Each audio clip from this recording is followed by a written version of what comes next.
చేయబడవలసినటువంటి విషయాలను సరిచేయబడటానికి, బలపరచబడవలసిన విషయాలను బలపరచబడటానికి, దేవా నీకు ఘనత తెచ్చే బిడ్డలముగా ఉండటకు మా అందరితో మాట్లాడి మీరే ఘనత మహిమ ప్రభావముల పొందమని యేసు ప్రభు వారి పరిశుద్ధ నామమున ప్రార్థిస్తున్నాము తండ్రి, ఆమేన్. దయచేసి కూర్చుందాం. క్రీస్తునందు ప్రియా దేవుని సంగమా, ప్రభు యేసుక్రీస్తు వారి పరిశుద్ధ నామమున మీకందరికీ శుభములు వందనములు తెలియజేస్తూ ఉన్నాను. మరి గత 2 దినముల నుండి పడుతున్నటువంటి వర్షాలను బట్టి మన విజయవాడ పట్టణంలో అనేక ప్రాంతాలు మరి నీటితో రోడ్లు నింపబడి ఉన్నాయి. కాబట్టి ఈవెన్ వారి ఇంటిలో నుండి బయటకు రావడానికి కూడా వీలులేని కుటుంబాలు కొన్ని ఉన్నాయి. మరి ఆ కారణాలను బట్టి వారు ఈరోజు ఆరాధనకు రాలేకపోయారు. మరి కొద్ది మందిగా అయినా మనము సంఘంలో ఆరాధనకు చేరగలిగాము. మరి మనమందరం కూడా రాలేకపోయినటువంటి మన ప్రియుల గురించి కూడా మనము ప్రార్థించవలసినటువంటి వారమై ఉన్నాం. మన సంఘస్థులే కాదు, ఆయా ప్రాంతాల్లో మరి నీటి మునుగు చేత ఇబ్బంది పడుతున్న ప్రియులందరికీ కూడా దేవుడు తన కృపను అనుగ్రహించి వారందరినీ కాపాడాలని ప్రార్థిస్తూ ఉన్నాను. ఈరోజు చదువుకున్నటువంటి 2 వాక్య భాగాల నుండి దేవుని మాటలు ధ్యానం చేద్దాం. పాత నిబంధనలు నిర్గమకాండము 20వ అధ్యాయము 7వ వచనము నుండి 11వ వచనం వరకు భాగం చదువుకున్నాం. అందులో పదార్థంలో కలిగినటువంటి ఒక ప్రధానమైన ఆజ్ఞ గురించి అక్కడ వ్రాయబడి ఉన్నది. రెండవది క్రొత్త నిబంధనలో పరిశుద్ధుడైన మార్కు రాసిన సువార్త 2వ అధ్యాయము 23వ వచనము నుండి చివరి వరకు 28వ వచనం వరకు భాగము మనం చదువుకున్నాం. అక్కడ కూడా విశ్రాంతి దినమునికి వచ్చినటువంటి ప్రాముఖ్యతను ప్రభువారు తెలియజేసినటువంటి విషయాల గురించి రాయబడి ఉన్నది. ఈ 2 విషయాలలో నుండి ఫ్రమ్ లీగలిజం టు లవ్ అంటే చట్టబద్ధత నుండి ప్రేమ వరకు, లేక ధర్మశాస్త్రము నుండి ప్రేమ వరకు, ది వే ఆఫ్ జీసస్, ఇది యేసు మార్గమై ఉంటున్నది అనేటువంటి అంశాన్ని ధ్యానం చేద్దాం. యేసు యొక్క మార్గం ఏమై ఉన్నది అంటే ఫ్రమ్ లీగలిజం టు లవ్ అంటే ధర్మశాస్త్రాన్ని ఆధారంగా చేసుకుని నీతిని సంపాదించుకోవాలనుకున్నటువంటి వారికి ధర్మశాస్త్రములో నుండి యేసుక్రీస్తు ప్రభు ఆ ప్రేమను ఎలా రుజువు చేశాడు, ఏ విధంగా నీతిమంతులుగా మార్చబడగలము అనేటువంటి సత్యాన్ని ఈరోజు మార్కు సువార్త 2వ అధ్యాయము 23వ వచనం నుండి 28వ వచనం వరకు భాగంలో అక్కడ జరిగినటువంటి సంభాషణను బట్టి మనము గ్రహించగలిసినటువంటి వారమై ఉన్నాం. క్రీస్తునందు ప్రియమైనటువంటి వారులారా, విశ్రాంతి దినమున ప్రభు అయిన యేసు శిష్యులతో కూడా ప్రయాణిస్తూ పంట చేలలో పడి వెళుచూ ఉన్నారు. వెళుచుండగా శిష్యులు మార్గమున సాగిపోవచ్చు వెన్నులు త్రుంచి తినసాగిరు. అది గోధుమల పంటనా లేకపోతే బార్లీ పంటనా అనేది కాదు, కానీ వారి మార్గంలో ఉన్న పంట వారు ఏం చేస్తున్నారంటే చక్కగా ప్రయాణిస్తూ ఉన్నారు ప్రభుతో. వారికి అందిన కాడికి ఆ వెన్నులు కంకుగా మారుతున్నటువంటి ఆ వెన్నులు తుంచుకొని తింటూ ప్రయాణిస్తున్నారు. ఇది ఎక్కువగా కనబడుతుంటుంది. ఎక్కువగా సహజంగా ప్రయాణాలు చేస్తున్నటువంటి వారు రోడ్ల మీద ప్రయాణిస్తున్నా కూడా మధ్యలో ఎక్కడైనా జామ చెట్లు, నేరేడు చెట్లు కనబడితే వెహికల్స్ కూడా ఆపుకొని కోసుకుంటారు. కొనుక్కుని తినేదానికంటే అలా కోసుకొని తినటంలో ఏదో సంతృప్తి కనబడుతున్నట్లుగా అనిపిస్తుంటుంది కదా. కొనుక్కొని చక్కగా కేజీలు తినచ్చు, కానీ అది అంత తృప్తి అనిపించదు. కానీ తుంచుకొని తినటంలో ఏదో సంతోషము సంతృప్తి ఉన్నట్లుగా భావిస్తూ ఉంటారు. మరి ప్రభువారు ఈ విషయంలో వాళ్ళనేమి హెచ్చరించలేదు, శిష్యుల్ని హెచ్చరించలేదు. ఎందుకంటే అదేమంత పెద్ద తప్పిదమేమి కాదు. అయితే ఒకరు తప్పిదంగా దానిని భావించారు. ఎవరు? 24వ వచనం ముందు నేను చదువుతున్నాను, గమనించండి. అందుకు పరిసయ్యులు, చూడుము, విశ్రాంతి దినమును చేయకూడనిది వారేలా చేయించున్నారని ఆయనను అడిగిరి. అందుకైన వారి తిట్లనెను, తానును తనతో కూడినున్న వారును ఆకలి కొనినందున దావీదునకు అవసరం వచ్చినప్పుడు అతడు చేసినది మీరెన్నడూ చదవలేదా? అబ్యాతారు ప్రధాన యాజకుడై ఉండగా దేవమందిరములోనికి వెళ్ళి యాజకులే గాని ఇతరులు తినకూడని సముఖపు రొట్టెలు తాను తిని తనతో కూడా ఉన్న వారికి ఇచ్చిన కదా అని చెప్పాను. అంతేకాకుండా మరియు విశ్రాంతి దినము మనుషుల కొరకే నియమింపబడి కానీ మనుషులు విశ్రాంతి దినము కొరకు నియమింపబడలేదు. అందువలన మనిషి కుమారుడు విశ్రాంతి దినమునకు ప్రభు అయి ఉన్నాడని వారితో చెప్పాను. ఇక్కడ పరిశీలన అడుగుతూ ఉన్నారు, చూడు విశ్రాంతి దినమున చేయకూడనిది వారేదో చేయించు ఉన్నారు. ఏంటి ఈ విశ్రాంతి దినము? విశ్రాంతి దినమున చేయకూడని వాటిని గురించి బైబిల్ గ్రంథం తెలియజేసిందా? విశ్రాంతి దినమున చేయవలసినటువంటి వాటిని గురించి బైబిల్ గ్రంథము ఏమైనా తెలియజేస్తుందా? అసలు విశ్రాంతి దినము అంటే ఏంటి అంటే టూ కాన్సెప్ట్స్ గా మనం చూడొచ్చు. ఒకటి జుడాయిజం, యూదులు విశ్రాంతి దినాన్ని ఎలా చూస్తూ ఉన్నారు, నేటి దినములలో క్రైస్తవులు ఏ విధంగా విశ్రాంతి దినాన్ని చూస్తూ ఉన్నారు అనేటువంటిదిగా మనం గమనించినప్పుడు, అసలు విశ్రాంతి దినం అంటే a day of rest and worship. ఒక రోజును విశ్రాంతి, రెస్ట్ తీసుకోవడానికి, అదే సమయంలో ఆరాధించడానికి కేటాయించుకోబడినటువంటి రోజుగా మనము చూడగలం. అంటే వారంలో ఉన్నటువంటి 7 దినాలలో శుక్రవారము సన్సెట్, సూర్య అస్తము తర్వాత సాయంకాలం నుండి మరుసటి రోజు శనివారం సాయంకాలం వరకు, అంటే సూర్యుడు అస్తమించేంత వరకు ఆ కంప్లీట్ ఆ day time 12 hours, night time ఉన్న 12 అవర్స్ కలిపి విశ్రాంతి దినముగా భావిస్తారు.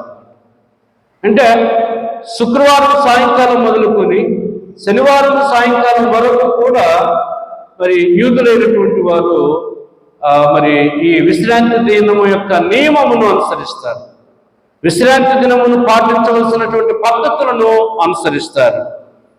అంతేకాకుండా దీన్ని ఎవరు ప్రారంభించారంటే దేవుడే. దేవుడు కలుగు చేసినటువంటి ఆ సృష్టిను మనం చూస్తే ఆయన 6 దినములు పనిచేసి 7వ దినమున విశ్రమించి దానిని పరిశుద్ధపరచెను అనేటువంటి మాట రాయబడింది. కాబట్టి మరి ధర్మశాస్త్రము అంటే వాస్తవానికి యూదులైనటువంటి వారికి, క్రైస్తవులకు కూడా అనుకోండి, ముఖ్యంగా యూదులైనటువంటి వారికి అది రిలీజియస్ పరంగాను, అదే రీతిగా సెక్యులర్ పరంగాను లా ఆర్డర్ కలిగినటువంటి పుస్తకం. ఆదికాండం మొదలుకొని ద్వితీయోపదేశకాండం వరకు కలిగినటువంటి 5 పుస్తకాలను చాలా పవిత్రమైనటువంటి వాటిగా యూదులు దానిని భావిస్తారు. ఇందులో చరిత్ర ఉంటుంది, ఇందులో దేవుడు చేసిన కార్యాలు ఉన్నాయి, దేవుని బిడ్డలుగా వారు అనుసరించిన కార్యాలు ఉన్నాయి, చేయకూడనివి చేసి ఎలా ఇబ్బందులు పడ్డారో ఉన్నాయి, చేయవలసినవి చేయక దేవుని చేత హెచ్చరించబడినటువంటి కార్యాలు కూడా ఈ 5 పుస్తకాలలో రాయబడి ఉన్నాయి. అందులో ప్రత్యేకించి మరి దేవుడు మోషేకు సీనాయి పర్వతం మీద ఇచ్చినటువంటి పదార్థాలు కలిగినటువంటి ఆజ్ఞలలో ఒక ఆజ్ఞ ఈ విశ్రాంతి దినముల గురించి వ్రాయబడి ఉన్నది. నిర్గమకాండము 20వ అధ్యాయము 8వ వచనం నుండి 11వ వచనం గల భాగమును నేను చదువుతుండగా దయచేసి గమనించవలసిందిగా కోరుచు ఉన్నాను. విశ్రాంతి దినమును పరిశుద్ధముగా ఆచరించుటకు జ్ఞాపకం ఉంచుకునుము. 6 దినములు నీవు కష్టపడి నీ పని అంతయు చేయవలెను. 7వ దినము నీ దేవుడైన యెహోవాకు విశ్రాంతి దినము. దానిలో నీవైనను, నీ కుమారుడైనను, నీ కుమార్తె అయినను, నీ దాసుడైనను, నీ దాసి అయినను, నీ పశువైనను, నీ ఇండ్లలోనున్న పరదేశి అయినను ఏ పని చేయకూడదు. 6 దినములలో యెహోవా ఆకాశమును, భూమియు, సముద్రమును, వాటిలోని సమస్తమును సృజించి 7వ దినమున విశ్రమించెను. అందుచేత యెహోవా విశ్రాంతి దినమును ఆశీర్వదించి దానిని పరిశుద్ధపరచెను.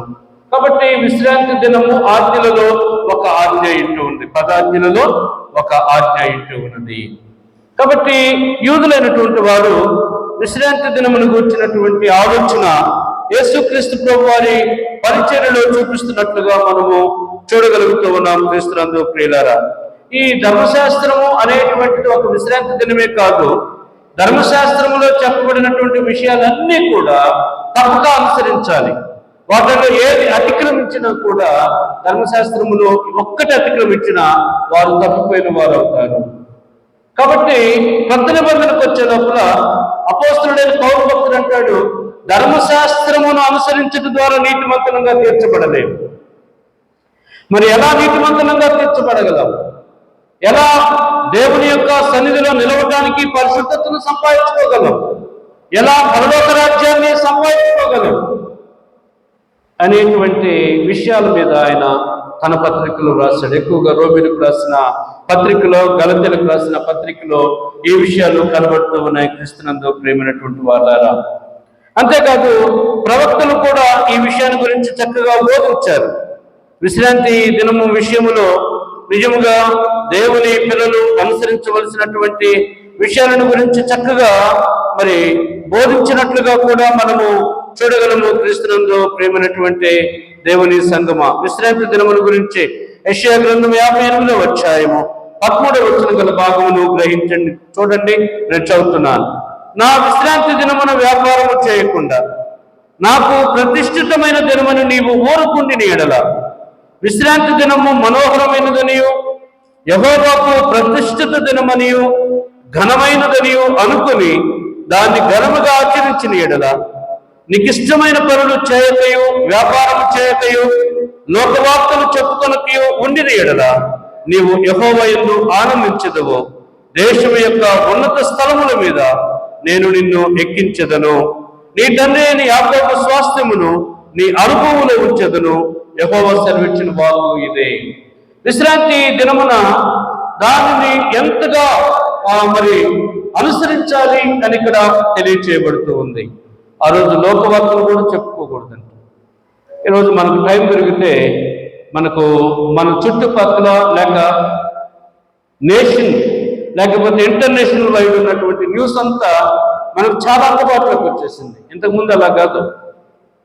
ఒక 10 సంవత్సరాల వెనక్కి వెళితే ఆ న్యూస్ ఎప్పుడు వస్తుందో అప్పుడే చూసేవాళ్ళు, లేకపోతే ప్రింటెడ్ మీడియా చూసినప్పుడు గతించిన నిన్నటి విషయాలన్నీ కూడా ఈరోజు చూపించేవాడు.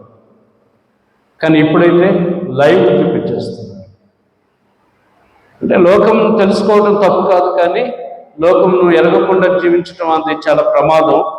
అందుకని ఫాదర్ ఆఫ్ మోడర్న్ మిషన్స్గా పిలువబడినటువంటి డాక్టర్ విలియం కేరీ ఆయన కలకత్తా ప్రాంతంలోకి వచ్చి సిరంపూర్ ప్రాంతంలో ఆయన చేసిన సేవలో ఆయన బోధించినటువంటి వాటిలో ప్రధానంగా చెప్పిన మాట ఏంటంటే, ప్రతి మనుష్యుడంట ఒక చేత న్యూస్ పేపర్ పట్టుకోవాలి అంటాడు. ఎందుకు న్యూస్ పేపర్ అని ఆ దినాలు అన్నాడంటే, నీ చుట్టూ ఏం జరుగుతుందో నువ్వు తెలుసుకోకపోతే ప్రయోజనమో లేదు.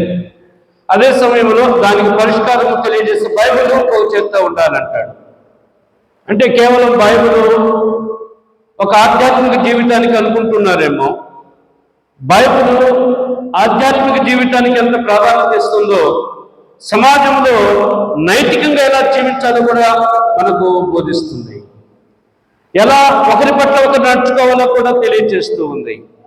కాబట్టి పరిష్కరించుకోలేని ప్రశ్న మనకు ఈ వార్త తెలియజేస్తే పరిష్కరించుకోగలిగినటువంటి సాధనము బైబిల్ గ్రంథమని ఆయన తన యొక్క పరిచర్యలో జ్ఞాపకం చేస్తాడు. క్రీస్తునందు ప్రియులారా, అయితే 6 దినాలు ఒకవేళ ఈ విషయాలు చూసుకోవచ్చేమో, కానీ 7వ దినం వచ్చే లోపల ఆ రోజును దేవునికి కేటాయించండి అని అక్కడ దాని ఉద్దేశం. ఆ రోజు వ్యాపారాలు చేయటం, ఆ రోజు లోకవార్తలు చెప్పుకోవటం, లేకపోతే ఆ రోజు మరి అది ప్రతిష్ఠితమైన దినము, ఘనమైన దినము అని లెక్క చేయకపోవటం, ఇవన్నీ కాకుండా దేవునికే చోటిస్తే దేవుడు కూడా సంతోషిస్తాడు అనేది ప్రవక్తలు విశ్రాంతి దినాన్ని గురించి తెలియజేస్తున్నారు. అయితే క్రిస్టియానిటీలోకి వచ్చే లోపల ఈ సబ్బాత్ అనేటువంటిది సండే సబ్బాతుగా మారిపోయినది. ఎందుకని సండే సబ్బాతుగా మారిపోయినది అంటే, ఈ క్రిస్టియానిటీలో యేసుక్రీస్తు ప్రభువారు ఆయన మరణాన్ని జయించి తిరిగి లేచినటువంటి రోజు, మరణాన్ని జయించి తిరిగి లేచినటువంటి రోజు ఆదివారము పరిశుద్ధ దినమున ఎందుకు క్రైస్తవ సంఘము ఆది సంఘం కూడా కూడుకున్నదంటే, విశ్రాంతి దినము ఎంత ప్రాముఖ్యమైనది, అంతకంటే మోస్ట్ ఇంపార్టెంట్ దేనికి వచ్చేసిందంట? ప్రభు పునరుద్ధానుడై తిరిగి లేచినటువంటి రోజుకు వచ్చింది. అది కొట్టివేయబడిందని కాదు, లేకపోతే నిర్లక్ష్యం చేయబడమని కాదు, దాని అంతకంటే ఎక్కువగా ప్రాధాన్యత మన ప్రభు సజీవుడిగా తిరిగి లేచాడు. ధర్మశాస్త్రము ఆయన తన జీవితంలో నెరవేర్చేశాడు. ఇప్పుడు ధర్మశాస్త్రముల కంటే అనుసరించవలసినది ఎవరిని అంటే మన పునరుద్ధానుడైనటువంటి యేసుక్రీస్తు ప్రభు వారిని అనుసరించాలి, ఆరాధించాలి, ఆయనతో సహవాసము చేయాలి. కాబట్టి ఇక్కడ మరి యూదులు ప్రభువారితో మాట్లాడుతూ ఉన్నారు, చట్టబద్ధము లేక ధర్మబద్ధాన్ని ఎందుకు నీ శిష్యులు అతిక్రమిస్తున్నారు? నీ శిష్యులు అతిక్రమిస్తున్నారంటే నీవు అతిక్రమిస్తున్నావు అని అర్థం. అర్థమవుతుంది ఈ ప్రశ్న? నీ శిష్యులు అతిక్రమిస్తున్నారంటే ఎవరు అతిక్రమిస్తున్నారు? నీవు అతిక్రమిస్తున్నావు అని అర్థం. నీ సంఘము అతిక్రమిస్తుంది అంటే అర్థం ఏంటి? సంఘంలో ఉన్నటువంటి విశ్వాసులు అనుసరించట్లేదని అర్థం. అదే సంఘం అనుసరిస్తుందంటే సంఘ విశ్వాసులందరూ కూడా అనుసరిస్తున్నారని అర్థం.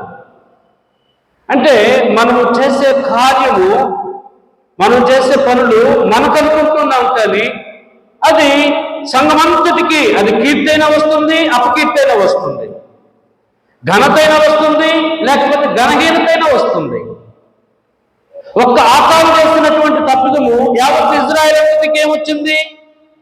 ఆకాను ఒక్కడే దెబ్బతిన్నాడు. అక్కడ యావత్ ఇజ్రాయేలు షేప్కి తలదించుకున్నారు. ఎన్నెన్నో గొప్ప గొప్ప విజయాలతో ముందుకు నడిచినటువంటి వీరు ఓ చిన్న పట్టణం, హాయి అయినటువంటి పట్టణంతో పలుకు పారలు యుద్ధాయుధాలు ఉపయోగించుకున్నని ఎరికో మీద జయం పొందినటువంటి వీళ్ళకి కొద్ది మందితో మనకు సులువుగా జయించగలవచ్చు అన్నటువంటి వెళ్ళిన హాయి పట్టణం మీద, చిన్న పట్టణం మీద గొప్ప అపకీర్తి, అవమానము సంతరించుకుని చరిత్రలో రాయబడిందంటే కారణం ఏంటో తెలుసా? ఒక్కడు చేసిన తప్పదు, ఒక్కడు అవిధేయత చెప్పడాన్ని బట్టి, ఒక్కడు నిర్లక్ష్యం చేయటాన్ని బట్టి, ఒక్కడు దేవుని యొక్క మాటను దేవుని మాటగా చేసుకోక, నీవేంటయ్యా నాకు చెప్పేది, నువ్వు చెప్పేటట్టుగా నీవేంటి, నీ హక్కేంటి, నీ స్థితి ఏంటి, నీ స్థాయి ఏంటో నాకు తెలియదా అని నిర్లక్ష్యం చేయటాన్ని బట్టి యావత్తు ఇజ్రాయెల్ సమాజం అంతటికి అపకీర్తి వచ్చేస్తుంది.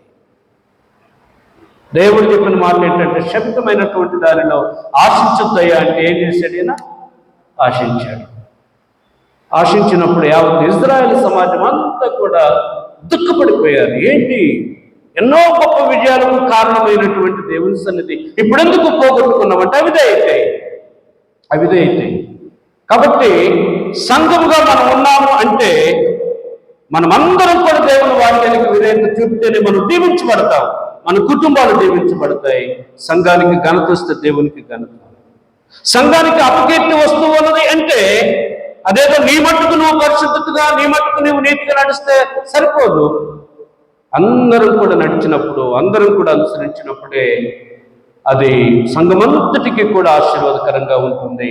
ఒక్క ఆకాను తప్పిదం, ఆకాను కుటుంబం అంతా నశించింది, కానీ యావత్ ఇజ్రాయెల్ సమాజం అంతటికి నష్టం కలిగింది. యెహోషువ భక్తుడు కూర్చొని మళ్ళీ ప్రార్థన చేశాడు. ప్రార్థన చేసినప్పుడు దేవుడు చెప్పాడు, ఎందుకయ్యా ఏడుస్తావు, ఎందుకయ్యా ఉపసిస్తావు, ఎందుకయ్యా దుమ్ము ధూళి తల మీద పోసుకుంటావు? ఇదిగో ఆజ్ఞను అతిక్రమించినటువంటి వారిని సమాజంలో ఉన్నారు, సరిచేసుకోమను అన్నప్పుడు సరిచేయబడింది. మళ్ళా విజయంతో ముందుకు కొనసాగారు క్రీస్తునందు ప్రియ దేవుని సంగమం. చాలా పర్యాయాలు మనము ఏమనుకుంటూ ఉంటామంటే దేవుని పిల్లలంగా దేవుని మాటను అనుసరించటంలో మన సొంత ఆలోచనలు తీసుకుంటూ ఉంటాం, కానీ దేవుడు ఇచ్చినటువంటి ఉద్దేశాన్ని పక్కన పెట్టేస్తూ ఉంటాం. క్రీస్తునందు ప్రియ దేవుని సంగమం. ఇక్కడ యేసుక్రీస్తు ప్రభువారి పరిచర్యలో పరిసయ్యులు అనేటువంటి ఒక యూదా శాఖ ఇది. ఈ పరిసయ్యులు అనేటువంటి వారు నిష్ఠ కలిగినటువంటి భక్తి జీవితం కలిగిన వారు.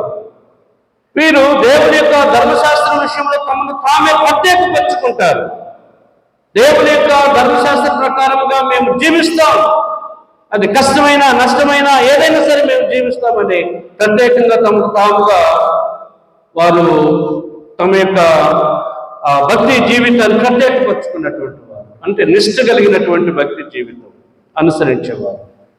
యూదా మతంలో మరొక శాఖ ఉంది, సద్దుకాయలు అనేటువంటి వారు. మరొక శాఖ ఉంది ఎస్సనీయులైనటువంటి వారు, మరొక శాఖ ఉంది జలోతీయులు అంటే ఆసక్తి పరులు, మరొక శాఖ ఉంది పొలిటికల్గా హేరోదుతో కలిసి నడిచినటువంటి వారు. అనేక శాఖలు ఉన్నాయి యూదా మతంలో. అందులో పరిసయ్యులు ఇక్కడ మాట్లాడుతూ ఉన్నారు, చూడుము విశ్రాంతి దినమున చేయకూడనిది వారు ఎలా చేస్తున్నారు. ఏం చేశారు? విశ్రాంతి దినమున చేయకూడదు ఏంటి? వ్యాపారం చేశారా? లేకపోతే పడవలు పెట్టి ఏమన్నా పంట కోస్తూ పోతూ ఉన్నారా? ధర్మశాస్త్రంలో ఏం రాయబడి ఉన్నది అంటే, మార్గ మధ్యంలో అది ద్రాక్ష తోటల గుండా వెళ్ళినా లేక పంట చేలలో పడి వెళ్ళినా ఎవరైనా ఒక వెన్ను తుంచుకొని తింటే తప్పిదం కానే కాదు. అదే పడవలు పెట్టి వేరొకరి పొలమును కోసి ఆ పంటను అతనికి దక్కనేకుండా ఇతను దురాశతో తీసుకుంటే అది తప్పిదం. దానికై అతను శిక్షించబడాలి, దానికై నేరంగా పరిగణించబడాలి.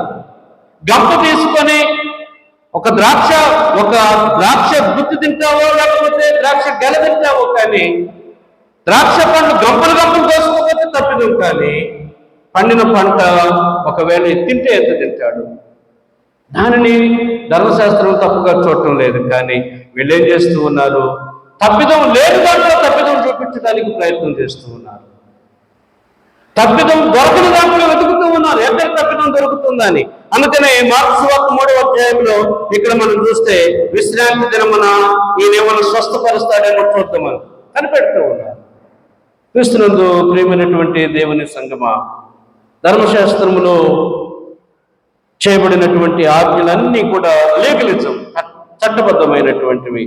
ఈ చట్టబద్ధమైనటువంటి కార్యాన్ని ఎందుకు నీ శిష్యులు అతిక్రమిస్తూ ఉన్నారు అంటే, పరిసయ్యులు అనేటువంటి వారు ధర్మశాస్త్రాన్ని లేక బైబుల్ని, మన భాషలో అర్థం చేసుకోవాలంటే బైబుల్ని అక్షరార్థంగా చూస్తూ ఉన్నారు. కానీ అక్షరములో ఉన్నటువంటి దేవుని యొక్క ఆత్మను చూడటం లేదు. అందుకని పౌలు భక్తులు అంటాడు, అక్షరము చంపుతుంది, ఆత్మ బ్రతికింపజేస్తుంది అంటాడు. లిటరల్గా కాదు, లిటరల్గా రాయబడిన సందర్భం అప్పుడుది, ఆ కాలానిది. కానీ ఆ సందర్భంతో పరిశుద్ధాత్మ దేవుడు ఎందుకు మాట్లాడుతున్నారంటే, మనము ఆత్మానుసారంగా బ్రతకాలి, ఆధ్యాత్మికంగా బ్రతకాలి అనేటువంటి ఉద్దేశాన్ని ఇక్కడ జ్ఞాపకం చేస్తూ ఉన్నారు క్రీస్తునందు ప్రియమైనటువంటి వారు. అందుకని ప్రభువారు దానికి మంచి ఉదాహరణ, ప్రభువారు మంచి బోధకుడు నిజంగా. అందుకని 25వ వచనం నేను చదువుతున్నాను, మార్కు సువార్త 2వ అధ్యాయం 25వ వచనం. అందుకైన వారితో ఇట్లా, నేను పాలును తనతో కూడనున్న వారును ఆకలి కొనినందున దావీదునకు అవసరం వచ్చినప్పుడు అతడు చేసినది మీరెన్నడూ చదవలేదా? ఏం చేశాడు దావీదుతో ఉన్న అనుచరుడు? సౌలు రాజు పరిపాలిస్తున్న సమయం కావచ్చు, లేకపోతే ఆ చరిత్రలో జరిగినటువంటి విషయాన్ని గమనించినప్పుడు బాగా ఆకలితో ఉన్నారు. 8 దినాలు ప్రయాణం చేస్తూ ఉన్నారు, కానీ బాగా ఆకలితో ఉన్నారు. వీరు బాగా ఆకలితో ఉన్నారు అనే సందర్భం ఎందుకు రాస్తున్నారంటే, బహుశా అది 2 రోజులతో కూడిన ఆకలి కాదు. ఎందుకంటే యూదులకు ఉపవాసం ఉండటం అలవాటు. యూదులు ఉపవసించేటువంటి అనుసరణ పురాతనం నుండి ఉన్నది వాళ్ళకి. ఎప్పుడెప్పుడు వారు ఉపవాసం ఉంటారు అంటే, వారానికి 2 సార్లు వాళ్ళు ఖచ్చితంగా ఉపవాసం ఉంటారు. పరిసయ్యులు వారానికి 2 సార్లు ఉపవాసం ఉంటారు. అందుకని ప్రభువారు అన్నారు, మీ నీతి వారికంటే అధికం కావాలన్నాడు. కాబట్టి 2 రోజులకు పెద్ద ఆకలేం కాదు.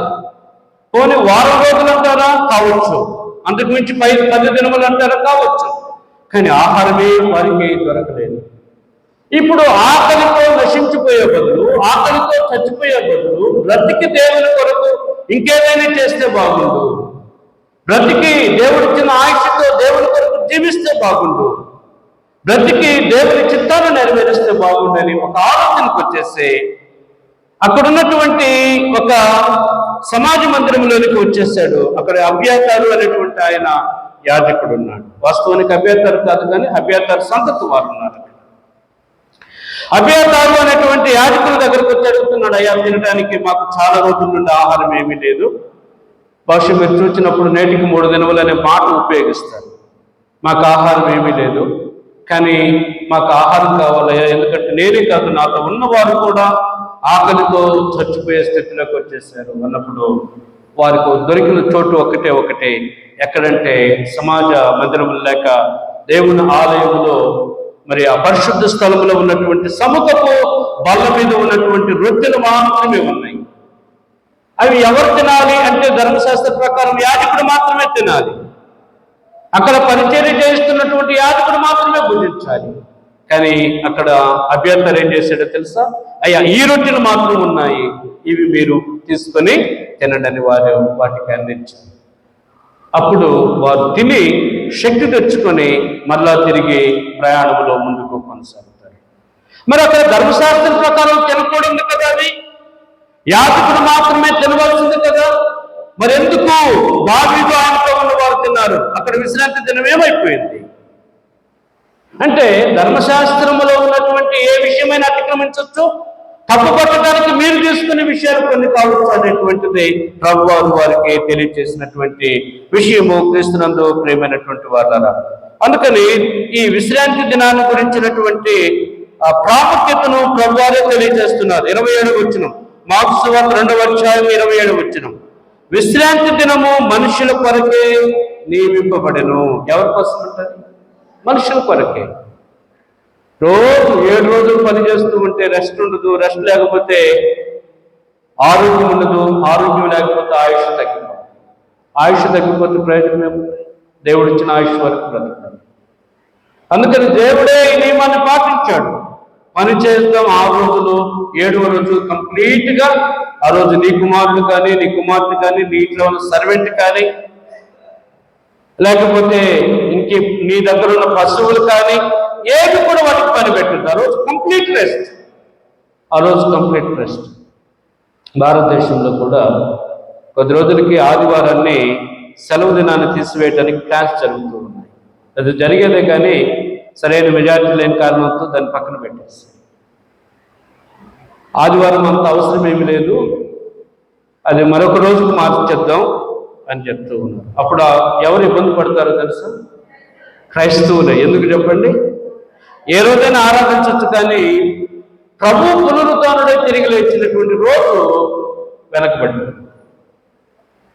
క్రీస్తునందు ప్రియమైనటువంటి వాళ్ళు అపవాది ప్రభువును ఆరాధించనీయకుండా చేయడానికి, చట్టాలు చేయడానికి కూడా సిద్ధపడుతూ ఉన్నారు.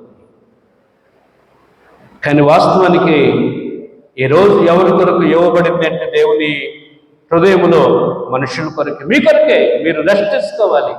ఇక ఆ రెస్ట్ ఎలా ఉండాలి అంటే ఎలా ఉండాలి?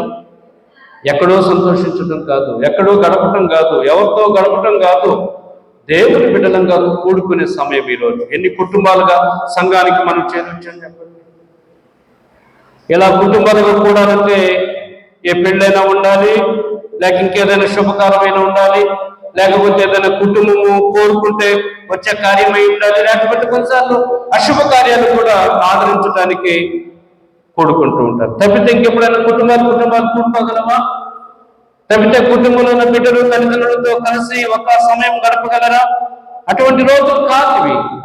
ఇంతకు ముందు దినాలలో కూడి కుటుంబంగా వారు ఏం చేసుకుంటే కలిసి పూజించేవాళ్ళు. ఇప్పుడు అలా కాదు. ఇప్పుడు భుజించడానికి ఎవరికి వాళ్ళకి అనుకూలమైన పరిస్థితులు వచ్చేస్తాయి. అందరూ కలిసి భుజించడానికి అననుకూలత, వారి ఉద్యోగాలు కావచ్చు, లేకపోతే వారి యొక్క ప్రయాణాలు కావచ్చు, డ్యూటీలు కావచ్చు, ఏమైనా కావచ్చు. భర్త ఒకసారి తింటే, భార్య ఒకసారి తింటే, తల్లిదండ్రులు తింటే, బిడ్డలు వాళ్ళకు అనుకూలమైన సమయంలో తింటే, కూడి సహవాసం చేయలేక, కూడి భుజించలేక, కూడి సంతోషించలేనటువంటి పరిస్థితి. దేవుని హృదయంలో ఈ రోజు యొక్క ఉద్దేశం ఏంటి అంటే ఇది మీకోసమే. మీరందరూ కూడుకోవాలి. కూడుకొని ఎవరితో చేరితే నిజంగా సంతోషం ఉంటుంది? ఎక్కడో విందులు విలాసాలతో సంతోషం రాదు, తర్వాత నష్టమే. కానీ దేవునితో సహవాసం చేస్తే కుటుంబాలుగా, బిడ్డలు, భార్య, భర్త, తల్లి, తండ్రి అందరూ కుటుంబాలుగా పరిశుద్ధ ఆదివారము పరిశుద్ధ ఆలయంలో కూడుకుంటే నిజంగా ఎంత సంతోషం. దేవుడు కూడా సంతోషిస్తాడు. దేవుడు కూడా వారి మధ్యలోకి వచ్చేస్తాడు. దేవుడు కూడా వారితో సంతోషిస్తూ వారు ఒక్కొక్కరిని ఆశీర్వదిస్తాడు ఆయన. ప్రతి కుటుంబాన్ని ఆశీర్వదిస్తాడు ఆయన. కాబట్టి క్రీస్తునందు ప్రియ దేవుని సంగమా, పరిశీలనతో ప్రభువారు అంటున్నారు, విశ్రాంతి దినము మనుషుల కొరకే. దేవుడు నా కొరకు ఏర్పాటు చేసుకున్నాను అనటం లేదు ఇక్కడ. ఇది ఎవరి కొరకు ఏర్పాటు చేయబడింది? మనుషుల కొరకే నియమింపబడిన, కానీ మనుషులు విశ్రాంతి దినము కొరకు నియమింపబడలేదు. అందువలన మనిషి కుమారుడు విశ్రాంతి దినమునకు ప్రభు అయి ఉన్నాడని వారితో చెప్పెను. కాబట్టి విశ్రాంతి దినము కొరకు దాని కొరకే ఆచరించుదాం, దాని కొరకే ధర్మాన్ని పాటిద్దాం అనుకుంటున్నావు. కాదు, అది నీ కొరకే. నీవు దానిని గౌరవించు, నీవు దానిని అనుసరించు. కానీ శిష్యులు అక్కడ చేసింది ఎంత మాత్రము, ధర్మశాస్త్ర ప్రకారం ఎంత మాత్రము అది తప్పిదం కానీ కాదు అనేటువంటిది ఇక్కడ జ్ఞాపకం చేస్తున్నాడు.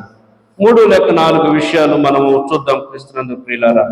మొదటిది ద డిఫికల్టీ ఆఫ్ లీగలిజం.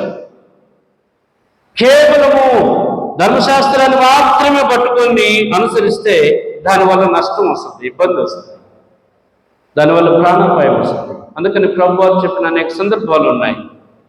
ఎవరికైనా ఒక విశ్రాంతి దినం ముందు తన గాడిద గోతిలో పడితే, ఈరోజు విశ్రాంతి దినం కదా దాన్ని తీయకూడదు, విశ్రాంతి దినం దాటిన తర్వాత తీద్దామంటే ఏమవుతుంది? దానిపై అది కూడా ప్రాణమే కదా, దాన్ని కూడా దేవుడే కదా కలుగు చేసింది, దాన్ని కూడా ఈ సృష్టిలో నీకు సహాయకరంగా ఇచ్చిందే కదా. నీవు విశ్రాంతి దినము, ధర్మశాస్త్రము దీని కొరకు నువ్వు చూసుకుంటే దాని ప్రాణం వెలువెల్లాడుతూ ఉంటుంది, అది కూడా దేవునికి మొరపెడుతూ ఉంటుంది. దానిని తీయడా అది పనే కదా, అదేమైనా వ్యాపారమా? ఎంత మాత్రము కానీ. అంటే దేనికి ప్రాధాన్యత ఇవ్వాలి, దేనికి ముఖ్యమైనటువంటి ప్రాధాన్యత ఇవ్వాలి?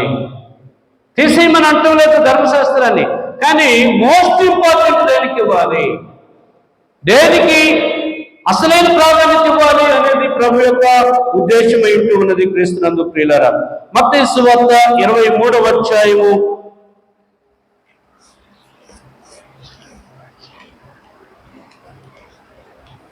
23వ అధ్యాయము 23వ వచనం చదువుతున్నాను, గమనించండి.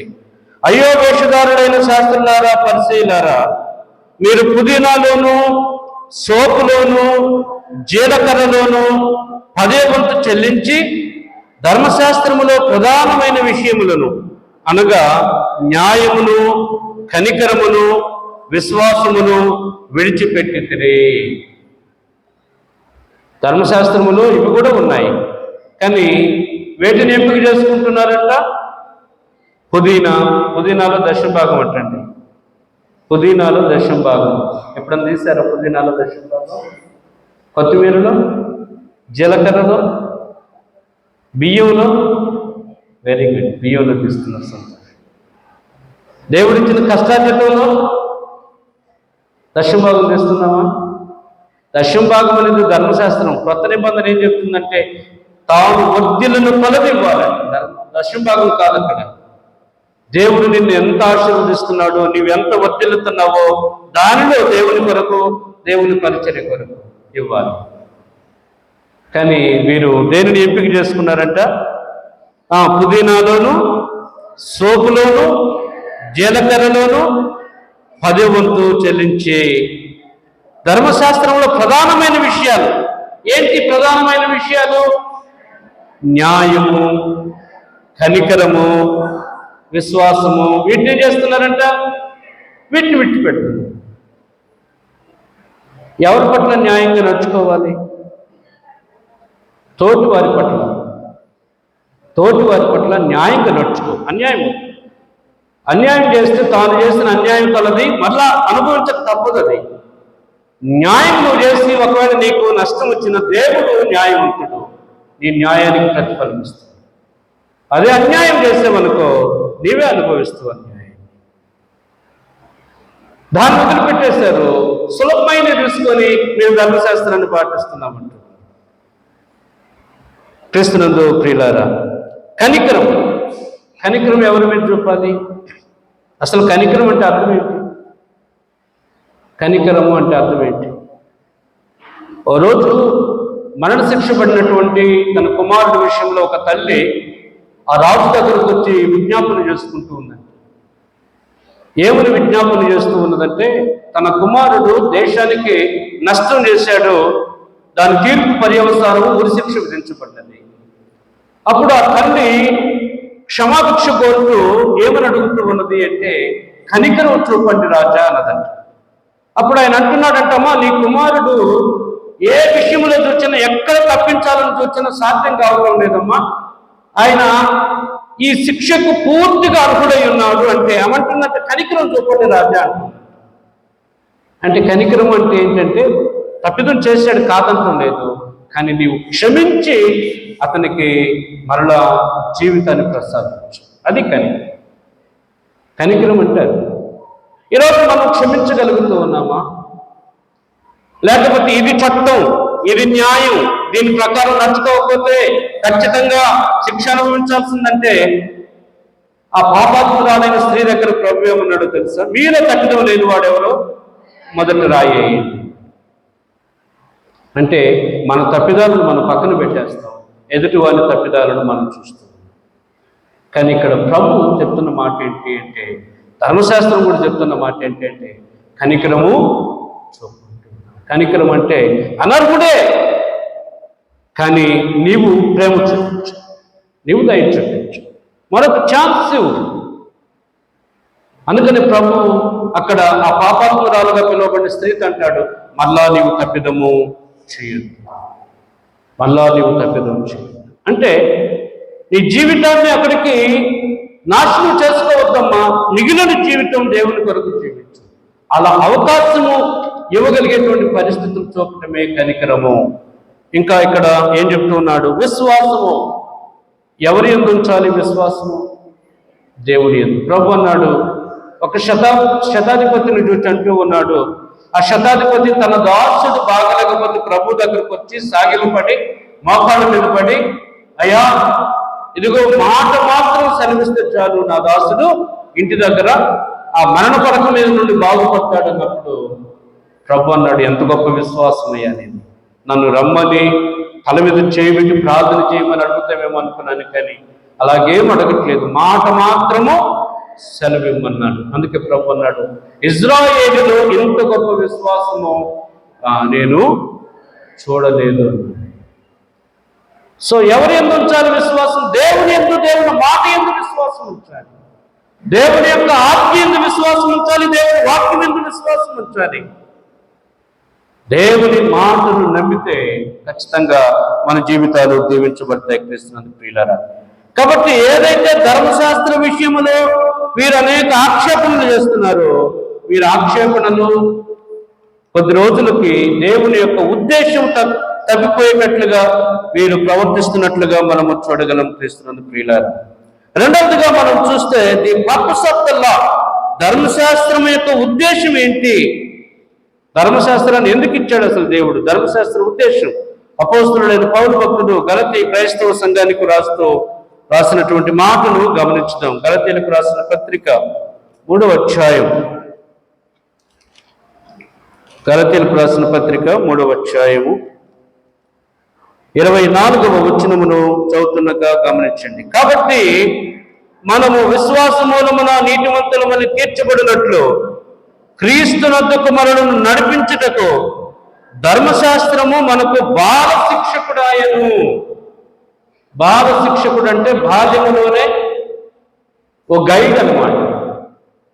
బాల్యంలోనే ఒక గైడ్.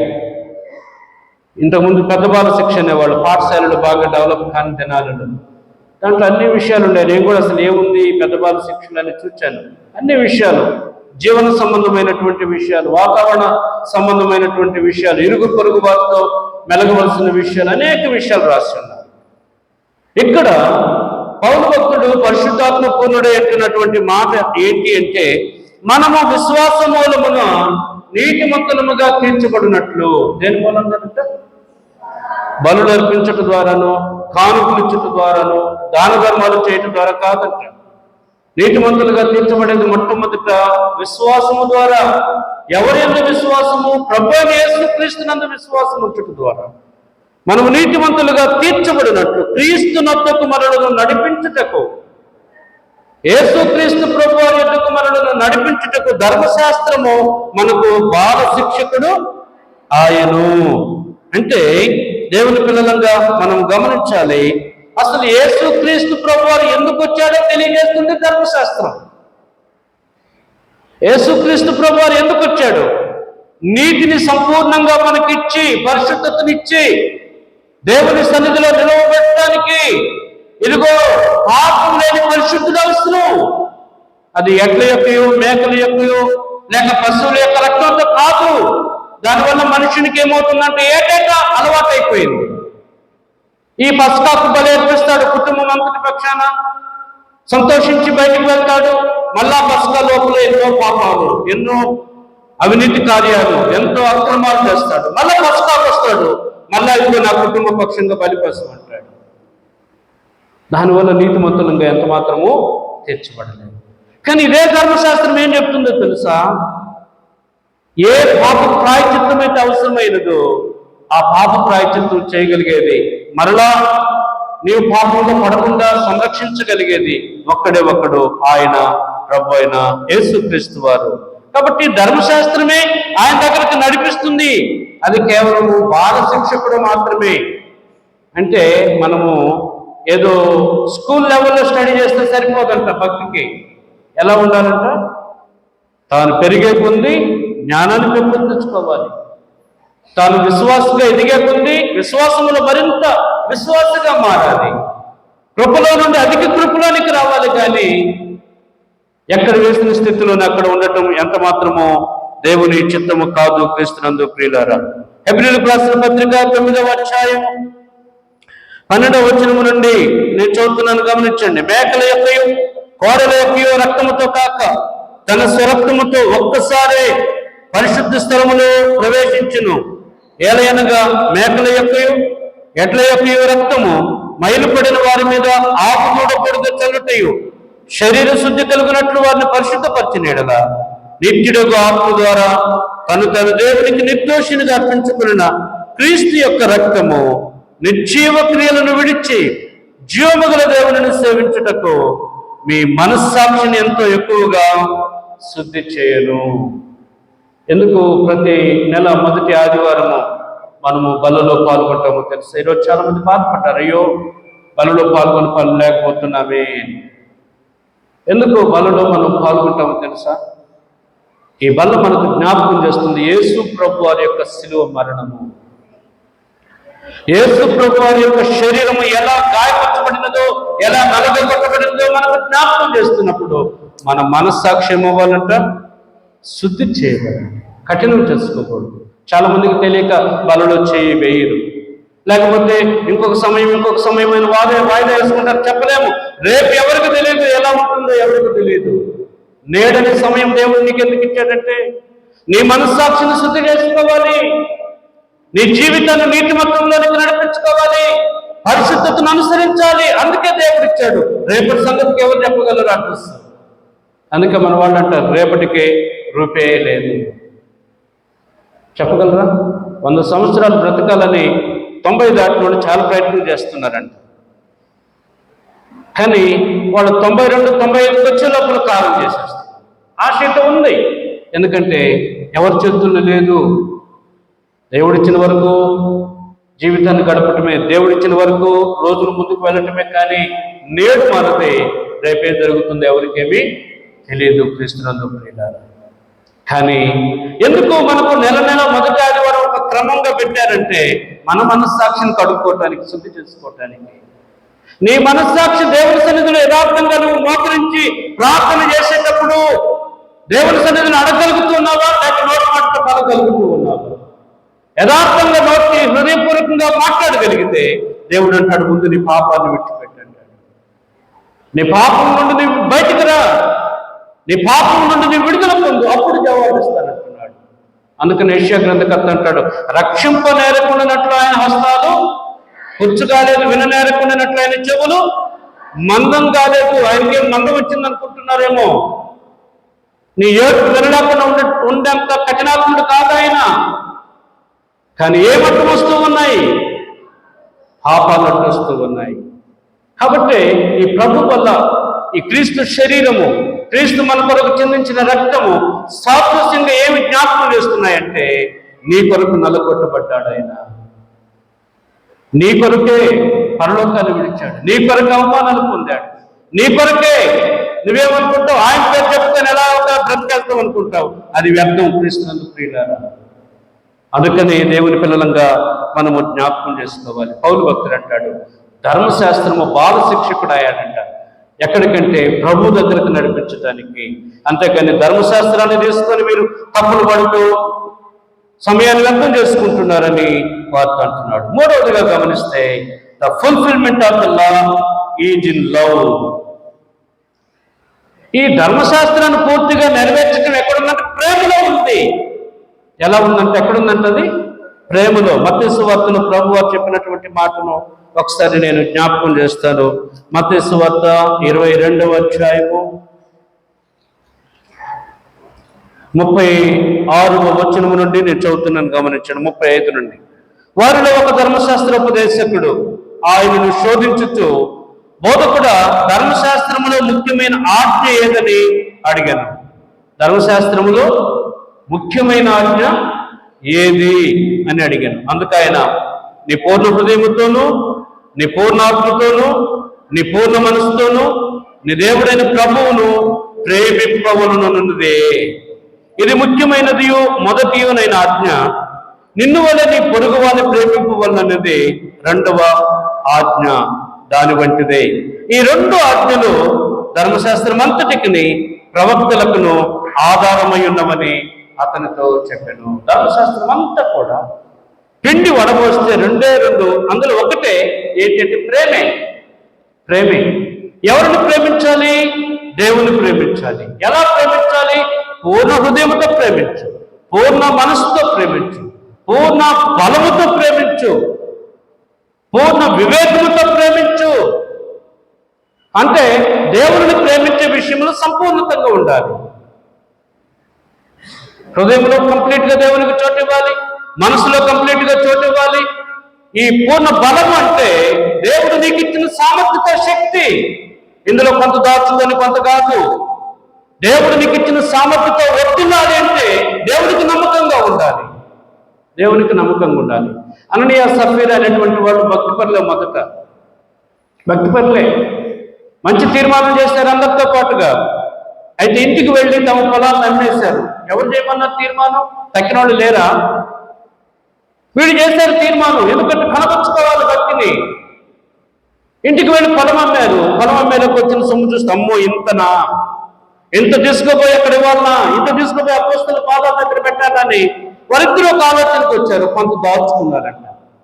కొంత దాచుకొని తీసుకుని మొదట అననీయ వెళ్ళి పేతురు పాదాల దగ్గర పెడితే పేతురు అన్నాడు, ఎంతకే అమ్మేవా అన్నాడు. ఎందుకు ఆ ప్రశ్న ఆయనకు వచ్చింది? ఆ ప్రశ్న ఎందుకు ఆయనలో పుట్టించింది? ఎవరు? పరిశుద్ధాత్ముడు. ఎవరు మోసం చేస్తున్నాడు? పేతురుని కాదు మోసం చేస్తుంది. ఎవరు మోసం చేస్తున్నాడు? నీ పూర్ణ బలముతో ప్రేమించమంటే నీవు చేసుకుని తీర్మానంలో ఉన్నది.